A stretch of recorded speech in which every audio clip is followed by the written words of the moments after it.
दोस्तों, रमज़ान शरीफ हो और इज़राइल और फ़लस्तीन के दरमियान इशू चल रहा हो, इस मौके पे सलादीन ग्रेटेस्ट मुस्लिम बादशाह को इग्नोर किया जाए तो उनसे सरासर नाइंसाफ़ी होगी। आज हम इसी वीडियो में जानेंगे बैतुल मुक़द्दस का मुहाफ़िज़ सलादीन अय्यूबी कौन था, उसकी बहादुरी के चर्चे वेस्ट दुनिया में क्यों मशहूर हैं और सलादीन अय्यूबी का अहम रोल क्या था, जानेंगे आज के इस वीडियो में। सो गुजारिश इतनी है, वीडियो को एंड तक ज़रूर देखें।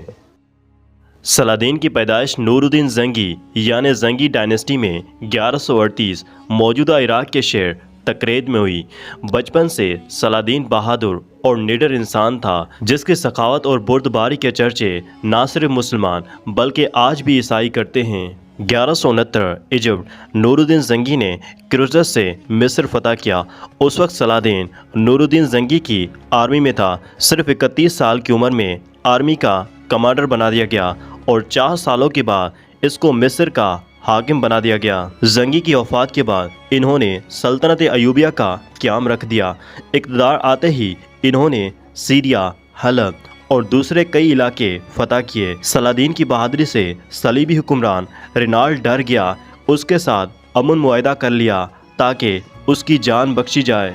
सब जानते हैं सलीबी शुरू से साज़िशी और बेईमान लोग हैं। उस मुआहदे को मास कागजी मुआहदा तस्वुर किया।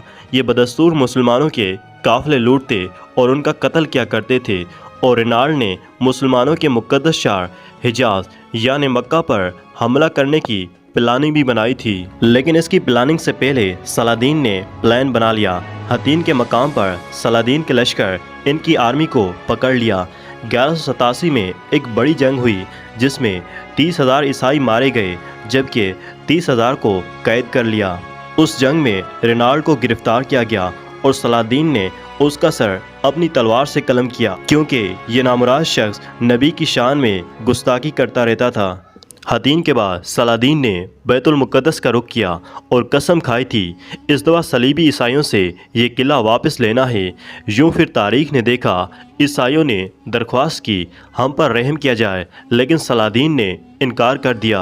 एक हफ़्ता मुसलसल खूनारेज़ी जंग के बाद ईसाइयों ने हार मान ली और हथियार डाल दिए और बैतुल मुक़द्दस एक नाकाबिल तस्कीर 88 सालों की तवील मुद्दत के बाद मुसलमानों ने अपने नाम कर लिया।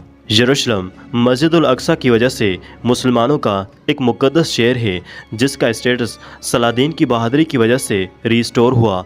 यरूशलेम फ़तह करके नूरुद्दीन ज़ंगी की वो ख्वाहिश भी पूरी हुई जिसमें मस्जिदुल अक्सा में दाखिल होकर सलादीन ने उसका मेंबर अपने हाथों से रख दिया।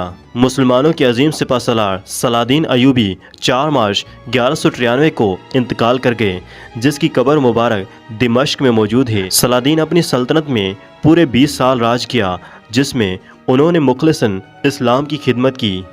ऐसे बहादुर लीडरों को उनके मुखालिफ भी मानते हैं। आज सलीबी और ईसाई दुनिया में इनकी मिसालें दी जाती है कि किस तरह का बहादुर इंसान था। सलादीन अय्यूबी की ज़िंदगी पे हॉलीवुड में कई तरह की मूवीज़ बनाई गई हैं।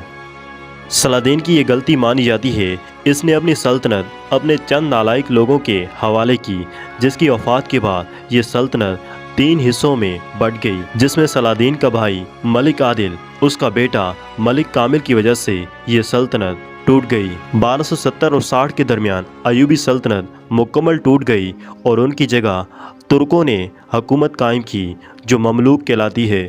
तो दोस्तों, आप सलादीन की बहादुरी से कितने मोतरफ़ हैं, कमेंट सेक्शन में अपनी राय ज़रूर दें। वीडियो अच्छी लगी हो तो उसे लाइक करें और चैनल को सब्सक्राइब करना ना भूलें।